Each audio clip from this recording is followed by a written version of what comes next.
हुजूर फरमाते हैं निकलो पर तुम्हारा भरोसा रब करीम पे हो, जब तुम लौटोगे तो उसी तरह तुम्हें रोजी देगा जिस तरह परिंदों को अता कर देता है।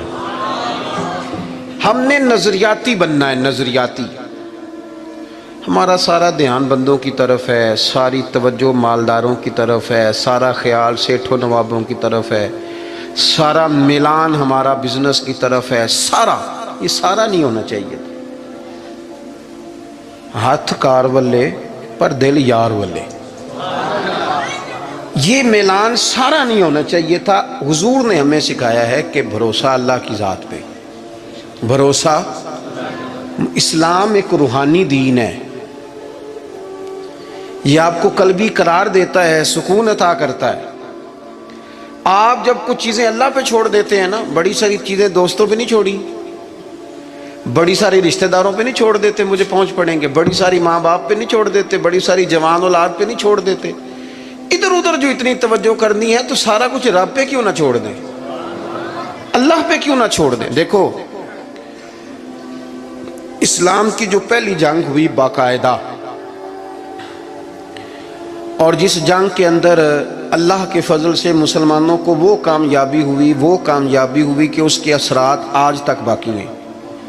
मैंने जिम्मेदारी से कहा है, आज तक उसके असरात बाकी हैं। वो जंग कौन सी है? जंग बदर। आप बोले नहीं जी मैं आखिरी दफ़ा कह रहा हूँ, बच्चे भी, और आप दोस्त जो बड़े हैं वो कभी काम बताएं बच्चों को तो इशारे से, चुप करने का इशारा ये है, इसको सीख लें। आप बोले नहीं, बोलने से तो जो चुप कराने वाले होते हैं उनका शोर ज़्यादा हो जाता है। आप मेरी बात पे गौर फरमाएं, मैं बड़ी अहम बात कर रहा हूँ आपसे, और चूँकि मैं थोड़ी तकरीर करने का कायल हूँ इसलिए मैं चाहता नहीं कि किसी चीज़ को कहीं रोका जाए, बस बात हो जाए तसलसल से। जंगे बदर के अंदर तलवार से नहीं लड़ी, सिर्फ नेज़ा नेज़े से नहीं लड़ा, सिर्फ बर्छी से नहीं लड़ी। जंगे बदर में दो नजरिए थे जो आपस में लड़ रहे थे, दो नजरिए। एक नजरिया कुफारे मक्का का था, वो कहते थे कि हम ऊँट बहुत सारे साथ लेके आए हैं, हर रोज़ एक ऊँट ज़िबा करेंगे, माज़अल्लाह शराबें पियेंगे, मौज करेंगे। उनका ये नज़रिया था कि एक एक बंदे के पास तीन तीन किस्म का असला था, तलवार भी है, नेज़ा भी है, तीर भी है। इस तरफ क्या था? इस तरफ वो 1000 बंदा, यहाँ 313। और जब सवारियों पे सफ़र कर रहे थे तो इन्होंने सवारियाँ ज़िबा करके क्या खानी थी, एक एक सवारी पे 2-2 3-3 लोग सवार थे। हाल ये था कि 6 ज़िरहें और 8 तलवारें। अब इंसान ये ज़हन में बात बिठाएं कि इंसान जब अपने मुकाबले में ताकतवर बंदे को महसूस करता है तो ज़हनी तौर पर कमज़ोर पड़ जाता है। यानी बंदूक आपकी यहाँ गर्दन पे रख दी जाए तो बहुत बड़ा बहादुर कहलाने वाला आदमी भी पूरा कांप जाता है। जब ज़हन बन जाए ना कि मेरे सामने 3 गुना ज्यादा फौज खड़ी है और असले से लैस है, बंदा नफसियाती तौर पर ही कमजोर हो जाता है, ज़हनी तौर पर ही। लेकिन ये 312 और 13 कमजोर क्यों ना हुए, ये घबराए क्यों ना? जब अबू जाल ने रात को बंदे भेजे ना, उसने कहा जाओ जाके पता करके आओ मुसलमान कितने हैं। तो जासूस ने जाके कहा कि जनाब वो 313 है, इतना थोड़ा सा असला है, थोड़ी सी सवारियां हैं। तो अबू जाल कहने लगा इनसे लड़ाई क्या करनी है, इन्हें सुबह ना घोड़ों की ऊँटों की पुश्तों पे बांध के मक्के ले जाएंगे। ये खुशफहमी देखो, ये मुँह और मसूर की दाल वहाँ ले जाएंगे और ले जा के ना वहाँ इनसे बात करेंगे। तो वो जो जासूस था ना वही बोल पड़ा, कहने लगा सरदार पूरी तो सुन ले बात। उसने कहा पूरी बात क्या है? कहा पूरी बात ये है कि हैं 313 पर सबका शहीद होने का इरादा है, कश्तियां जला के आए हैं, बंदा कमजोर पड़ने वाला एक भी नहीं। अब नजरिया लड़ा। नजरिया क्या था कि हुजूर ने फरमाया था मेरे रब का वादा है वो तुम्हारी मदद करेगा।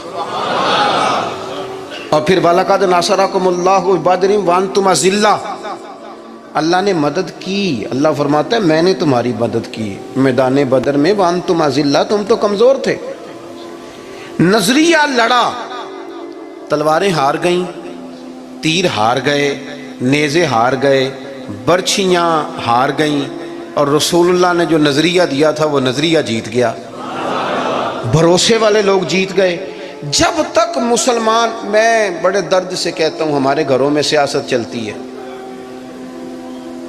بچے میری مٹھی میں رہیں، سسرال والے میری مٹھی میں رہیں، محلے والے میری مٹھی میں رہیں، برادری والے میری مٹھی، کوئی نہیں رہتے میاں یہ مٹھی چھٹی میں، کوئی نہیں رہتے۔ مجھے ایک بزرگ کہنے لگے 5 بچے ہیں ایک بھی نہیں سنتے، تو میں نے کہا بابا جی اتنی مجبوری کیا ہے بچوں کو سنانے کی؟ آپ نے جو سنانا ہے رب کو سنائیں، جتنی دیر ان پر دھیان کرنا ہے اتنے نفل بڑھا دیں، ان کو موج کرنے دیں۔ آپ کتنا کو انہیں قائل کریں گے اور کتنا کو مائل کریں گے، یہ تو اسی طرح کا سلسلہ ہے۔ جتنی سیاست ہم لڑاتے ہیں نا لوگوں کو سیٹ کرنے میں، اگر اس سے آدھا وقت بھی اپنے رب کو راضی کرنے میں لگائیں نا تو رب راضی ہو جائے تو لوگوں کے دلوں میں محبت پیدا فرما دیا کرتا ہے۔ نظریاتی بنے، توجہ، اتنی بندوں پہ توجہ کرنا، اتنی سیاست کرنا، اپنے آپ کو ہر وقت لوگوں میں گڈ بک میں، کوئی ضروری ہے کہ سارے لوگ ہمیں اچھا ہی کہیں؟ کوئی ضروری ہے؟ کوئی ضروری نہیں۔ کوئی ضروری ہے کہ ہر وقت آپ یہی کہیں کہ ہر کونے سے میری تعریف ہی اٹھے؟ کوئی ضروری نہیں میرے بھائی۔ نظریاتی ہو جائے، توجہ اللہ رسول کی جانب، توجہ اللہ والوں کی جانب۔ باقی یہ دنیا کی سیاست اس میں تھوڑی کمی بلائیں۔ دیکھیں رسول پاک صلی اللہ علیہ وسلم نظریہ کیا دیتے ہیں؟ ایک جنگ سے واپسی ہے، حضور آرام کر رہے ہیں، صحابہ تھوڑا سا ہٹ کے ادبن دور دور ہو کے لیٹ گئے، سرور کائنات علیہ السلام بھی آرام کرنے لگے تو تلوار اتار کے درخت کی ٹہنی سے لٹکا دی، حضور بھی آرام فرما۔ ایک بندہ آ گیا، تلوار اتار لی، حضور پر تان لی، اور محبوب علیہ السلام فرماتے ہیں آنکھیں سوتی ہیں دل تو میرا جاگتا رہتا ہے۔ اس نے تلوار تان لی۔ اللہ کرے میں آپ کو بات سمجھاؤں، بھئی اچانک کو یہاں بندوق رکھ دے، اس وقت ہم نے دیکھنا ہے کہ بلڈ پریشر کتنا ہو گیا ہے، پھر دیکھنا ہے کہ اس وقت خون کے مد و جزر کا کیا حال ہے۔ اچانک وہ دیکھو نا میرے عزیز، رات کو 2 بجے ویسے ہی چھت پہ بلی ہو اور بندے کو کہہ دے کہ چور ہے، تو مجھے بتائیں حال کیا ہوتا ہے؟ ویسے انسان کی نفسیات ہے نا۔ لیکن جو نظریاتی بندے نا، نظریاتی، ڈاکٹر نے کہہ دیا، ایک بندہ نظریاتی نہیں تھا، ڈاکٹر نے کہہ دیا تو ہفتے میں مر جائے گا، تو وہ 3 دنوں میں مر جاتا ہے۔ ایک نظریاتی ہے، ڈاکٹر نے کہا 1 ہفتے کے بعد آپ دنیا سے رخصت ہوں گے، تو اس نے کہا ڈاکٹر صاحب آپ جو کہہ رہے ہیں اپنے علم کے مطابق کہہ رہے ہیں، ہونا وہ ہے جو میرے رب کریم نے چاہنا ہے، یہ کئی سال بھی نکال سکتا ہے، شرط یہ ہے کہ ہم نظریاتی ہوں۔ ہماری سیاست ہی ختم نہیں ہوتی ہے کہ جگہ میں خود جاتا ہوں بندے راضی کر رہا ہوں، جہاں میں نہیں گیا وہاں بیٹا بھیجا، تو ولیمے پہ ہو جا، چھوٹے بھائی سے کہا تو فاتحہ کہہ، سارا دن بندے راضی کرنے میں وہ پھر نہیں راضی ہوتے۔ حضرت مولا علی فرمایا کرتے تھے یہ اس طرح ہے جس طرح چرواہے کی بکریاں ہیں، ادھر والی گھیر کے لاؤ تو ادھر والی نکل جاتی ہے، ان کو گھیرو تو ادھر والی نکل جاتی۔ تو ضرورت کیا ہے؟ رب کی جانب توجہ کرنا، اللہ پہ بھروسہ کرنا۔ اس نے تلوار حضور پہ تان لی، او بھائی کیا ہوا ہے؟ آپ کو عرض کیا آپ خاموش ہوں، اللہ آپ کو خوش رکھے اور یہ آنا جانا بھی بند کریں، آپ کو اللہ تعالیٰ بڑی ساری جزائے خیر دے۔ کچھ بندے بزدل ہوتے ہیں، انہیں تقریر نہ بھول جائے کہیں۔ آپ میری بات سنیں، آپ کی مہربانی، اللہ آپ کو سلامتی عطا فرمائے۔ میں نے جتنی بات کر لی ہے شاید اتنی بھی نہ کروں، اس سے کم کروں، لیکن چاہتا یہ ہوں کہ میری نہیں ہے نا، اللہ رسول کی ہے، تو اللہ رسول کی بات اپنے دامن میں بڑا ادب رکھتی۔ عزیز بھائیوں، اس نے تلوار حضور پہ تان لی، سرکار نے مقدس آنکھیں کھولی۔ تو میں بتا چکا ہوں کہ اگر ہم پر کوئی پستول تانے تو شاید سارا وجود کانپنے لگے۔ اس نے تلوار تانی، حضور کی مقدس آنکھیں کھلی، کہنے لگا آپ کو مجھ سے کون بچائے گا؟ قربان جائیں، حضور نے مسکرانا شروع کر دیا۔ زندگی نظریاتی بن جاؤ، زندگی ہنس کے گزر جائے گی ساری۔